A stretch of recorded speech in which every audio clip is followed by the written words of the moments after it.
Армысыздар, Кармология арнасының тұрақты көрермендері, сіздермен Алтынай Аман және Кармология арнасы. Бүгін 20 күні туылған жандар жайлы сөйлесеміз. Ең алдымен әрине дәстүрлі түрде бала күнгі зақымдарыңыз жайлы айтатын боламыз. Сіз көп конфликт, ұрыс керіс, айқай шуы жиі болып тұратын отбасында дүниеге келдіңіздер. Онда сіздің өзіңіздің личная граница деген бар ғой, сол болмайды. Ата-анаңыздың қайсысы ашушаң, ал қайсысына көмек керек, сіз оны ажырата білмедіңіз. Қазір қалай ажырата алдыңыздар ма жоқ па, оны да пікірге жаза кетсеңіз де болады. Сіз дүниеге келгенде көптеген тақырыптар қозғалған.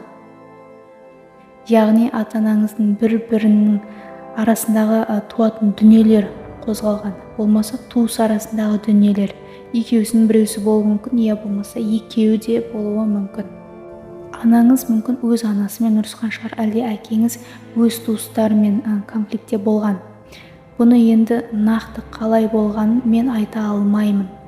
Тек қана бір білерім, осы туысшандардың арасында көптеген реніш, өкпе бар. Мүмкін ол жай ғана конкуренция болар, карьераға қатысты шығар. Соны ата-анаңыз бір-бірімен мүмкін шеше алмаған шығар. Бәлкім бұл ата-анаңыздың арасында ғана емес, сонымен қатар туыстардың арасындағы да қандай да бір күрес, таласты баяндауы мүмкін. Оны да пікірге жазып қойсаңыздар болады. Кімде қалай бөлісіп отырыңыздар. Жалпы бұл жақтағы соқтығыс не үшін екендігі расында түсініксіз. Неге үнемі қызыл шеке болып қырылатты жүреді? Оның мән жайын анықтау өте қиын. Негізі туыстар бір-біріне көмектескенде арада жанжал болмайды. Ал вот сіздердің жағдайларыңызда нақты осы дүние ұрыс алып келетін көрінеді. Бұл аралықты нумерология тілі бойынша период адаптация деп атайды, яғни үйрену мен үйренісу аралығы. Ал сіздердің үйрену аралықтарыңыз осындай конфликтіде өтеді.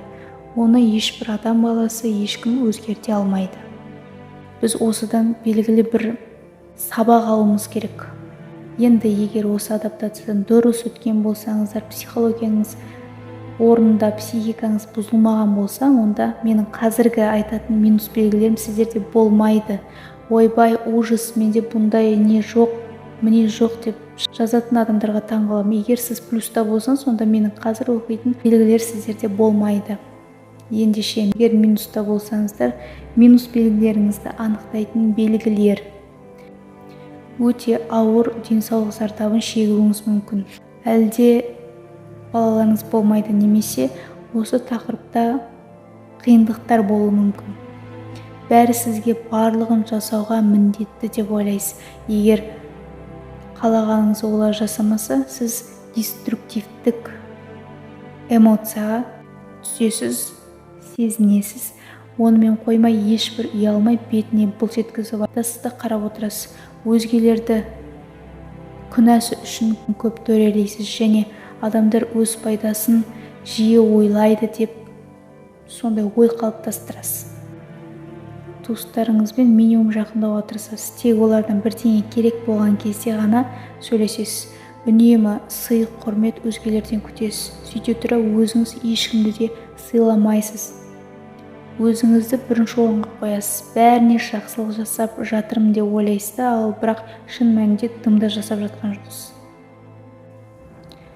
Негізі жасауыңыз да мүмкін, әрине, бірақ ол өз пайдаңыз үшін ғана жасалынады.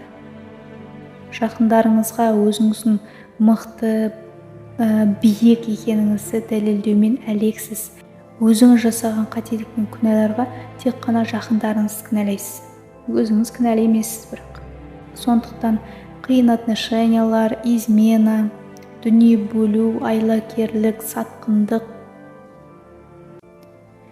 Егер дұрыс емес, жаман, осы минуста жүрсеңіздер, жолыңызда өте көп жолығатын болады.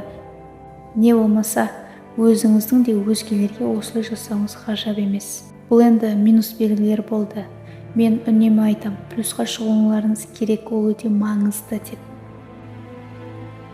Сонымен қатар минуста сіздердің достарыңыз болмайды. жалпы нақты осы 20 күні туылған жандарға арнайылап жасалынған плюсқа, яғни дұрыс жолға шығуды көрсететін психологиялық программа бар, жарық деген. Соны алу үшін почтаға міндетті түрде жазамыз. Ал енді плюс белгілеріңізді қысқаша айтып өтейін. Өз эгоизміңізді жеңесіз. Мен деген болмайды бұл жерде. Сыйлы болу үшін сыйлай білу керектігін ұғынып, ата-анаңыздан бастап адамдарды сыйлай бастайсыз. Өздеріңіз жайлы тағы да толық ақпарат, толық мәлімет алғыларыңыз келсе, міндетті түрде пікірге ойларыңызды жазып, осы эфирге лүпіл басып, арнаға тіркеліп қойыңыздар. Сіздермен болған Алтынай Аман. Келесі эфирде кездескенше сау болыңыздар.